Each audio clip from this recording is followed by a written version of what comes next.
추세는 갑자기 만들어지지 않습니다. 시장은 어느 날 갑자기 방향을 바꾸는 것처럼 보이지만 실제로는 그 이전부터 작은 움직임들이 반복되며 흐름이 만들어집니다. 그래서 중요한 것은 추세가 시작되는 순간을 맞히는 것이 아니라 그 흐름이 실제로 이어지고 있는지 확인하는 것입니다. 추세가 이어질 때 시장에는 몇 가지 특징이 나타납니다.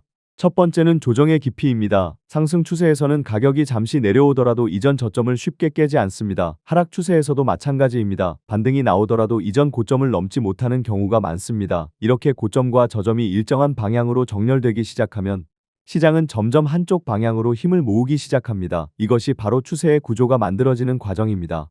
두 번째 특징은 움직임의 방식입니다. 많은 사람들이 큰 양봉이나 급격한 상승을 추세의 시작이라고 생각합니다. 하지만 실제 시장에서는 그런 장면보다 훨씬 조용한 움직임이 더 중요합니다. 가격이 조금 올라가고 다시 눌리고 또 조금 올라가는 과정이 반복되면서 저점이 조금씩 높아지는 경우가 있습니다. 겉으로 보면 큰 변화가 없는 것처럼 보이지만 그 안에서는 흐름이 조금씩 만들어지고 있는 것입니다. 이 과정에서 중요한 것은 속도가 아니라 방향입니다. 가격이 빠르게 움직이는 것보다 같은 방향으로 조금씩 움직이는 것이 더 의미 있는 경우가 많습니다.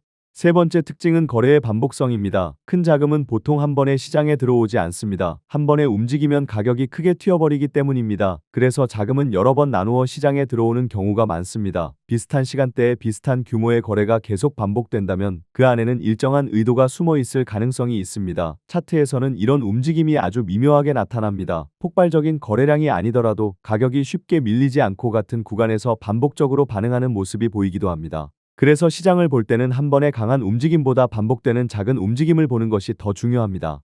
마지막으로 중요한 것은 뉴스보다 먼저 움직이는 가격입니다. 많은 경우 시장은 뉴스가 나오기 전에 이미 방향을 만들기 시작합니다. 좋은 뉴스가 나오기 전에 가격이 먼저 올라가고 악재가 알려지기 전에 가격이 먼저 내려오는 장면을 우리는 종종 볼 수 있습니다. 이것은 시장이 미래를 알고 움직이는 것이 아니라 이미 움직이고 있는 자금의 흔적이 가격에 먼저 나타나기 때문입니다. 결국 시장을 이해하는 데 중요한 것은 예측이 아니라 관찰입니다. 추세는 어느 순간 갑자기 만들어지는 것이 아니라 작은 움직임들이 반복되면서 서서히 만들어집니다.